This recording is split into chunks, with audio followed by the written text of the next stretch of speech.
staring. You said, my name is Megan. And I'm Beth. And we met on Twitter, and now we're friends. And every episode, we discuss funny, amazing, hilarious, wonderful things we found on Twitter. We're wearing the same clothes as we were in the last episode. Maybe because we're filming 2 in a row. Up to you to decide. I'm going to start. I've got something from Google Plus from Beth. From me? Yeah! Look who's on Google Plus there. That's me. Beth Merton, looking very sexy With and my windblown with the glasses. glasses. Very nice. Oh, thank you. And That's all admire of me now. Thank this you. video that Beth shared on Google Plus I did share. is quite hilarious, and I think it requires no introduction. Here it comes. Okay, push the little play button here. Excellent. Technology. Well, come on. It's Technology works. YouTube. It's YouTube. What is happening? We can sing it to begin. Here we go. Hooray! Show yourself. Be careful. Even a defeat, Saruman is dangerous.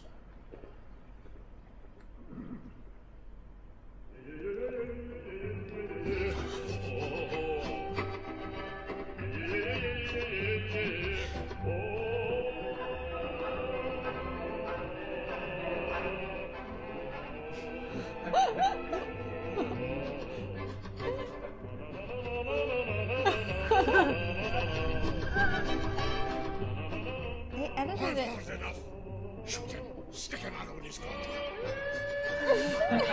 It's so good. How did they get him to do that? Oh, and he's falling. But he's not sad.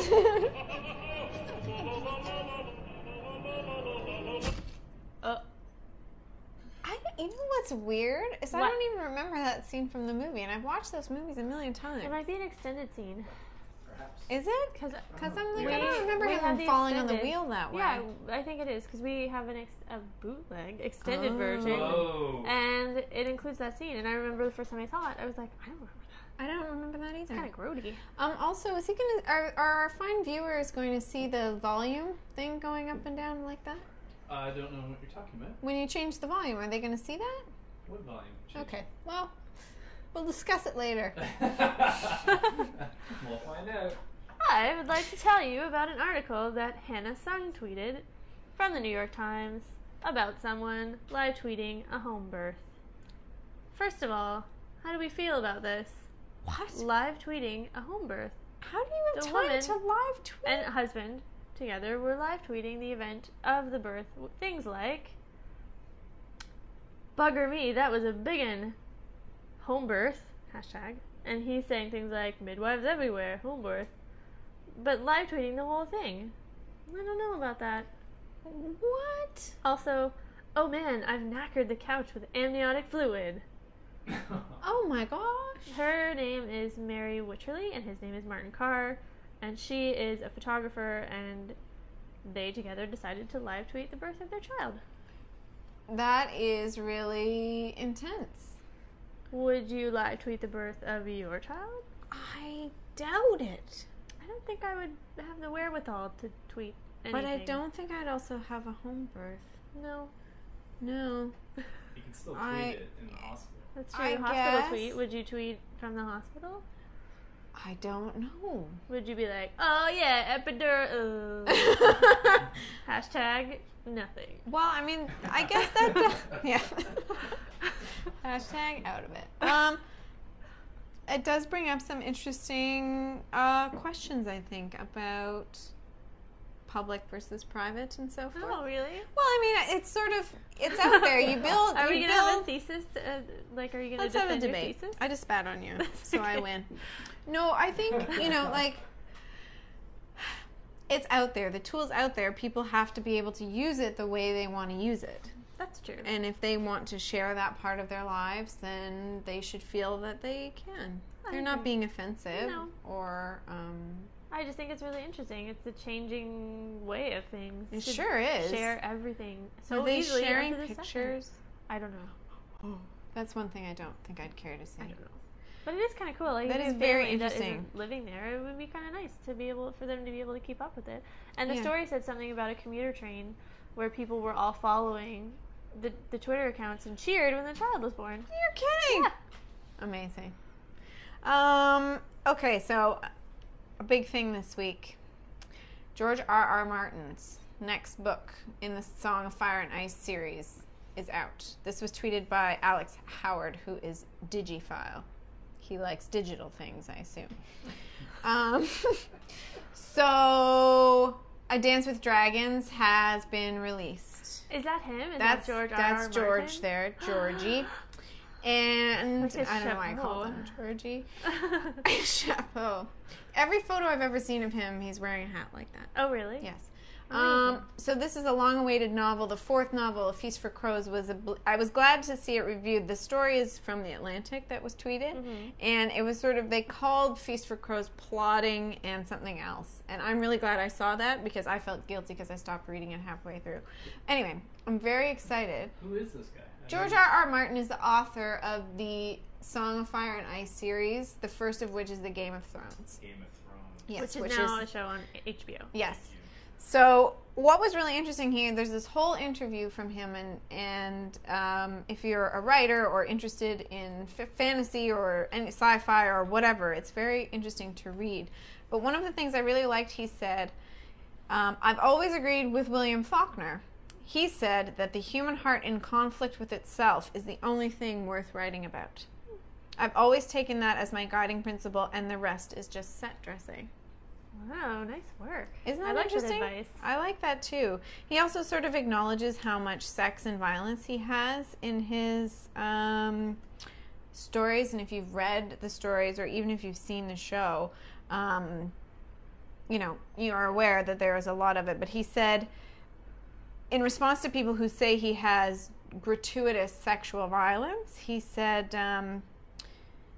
I've gotten letters over the years from readers who don't like the sex. They say it's gratuitous. I think that word gets thrown around, and what it seems to mean is I didn't like it.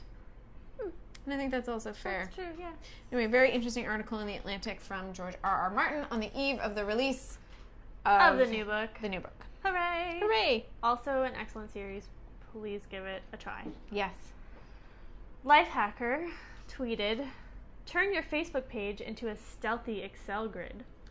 There is now a tool called that you can access at hardlywork.in that turns your Facebook wall feed,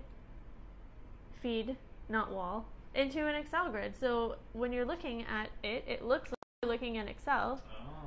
Brilliant. And all of those things that we're looking at now, in the middle is the status update, which if there's a link you can click on and it will open whatever the link is.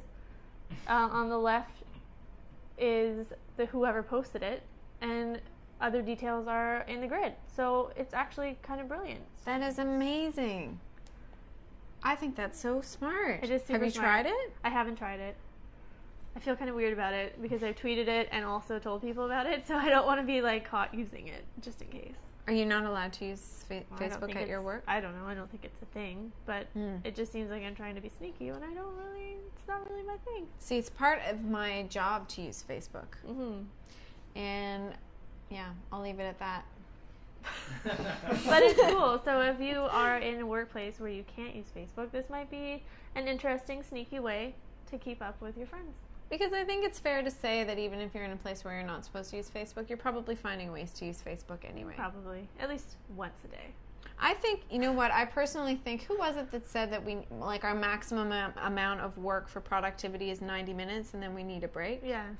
And I think that's a fair statement. And I personally am much more productive when I'm taking micro breaks through the day rather than like giant, an hour-long break. Like, I'm happy to just work and then take a little break and do a little check and then go back to work.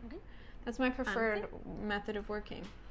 I've done that since university. I studied that way and I'm so successful, so it has worked.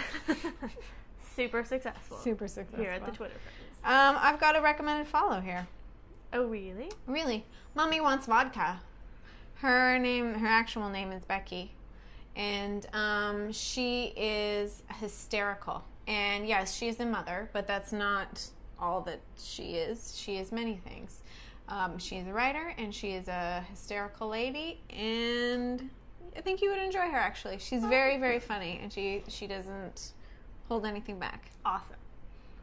My recommended follow is Nat Geo, National Geographic's Twitter. Oh. They post all sorts of, well, I mean, it's the magazine, so they post things that would be in the magazine, like amazing photos and interesting articles. And I love it. It's so cool to keep up with during the day. You can take a micro break, as you were saying, Yes. and just check out a cool photo series of a certain kind of extinct animal that was found, or like Machu Picchu or whatever. I don't know. I just really enjoy it. It's because amazing. not many people subscribe to magazines anymore. I know I don't subscribe to National Geographic, and it used to be like this staple magazine that I know, everybody my had. dad had like all of them Yeah, in and the then basement. you keep them because they're Yeah. beautiful, and then you have boxes of them. And Yeah. But now you can just follow them on Twitter, and you don't have to worry about subscribing, and you get all the same content. I like it. They're awesome. But do you get the fold out maps? No, Because that was the thing. no, you don't. We used to go through them and try to find the ones with the maps. And then That's very we would interesting. not do anything with them, but open them and look at them. And then fold put them back back out. and put them away. The folding was the cool part. I guess. Thank you so much for joining us and spending some time with us this evening, or this morning, or this afternoon, or whenever you're watching. And we hope you'll come back next time. See you soon. Bye.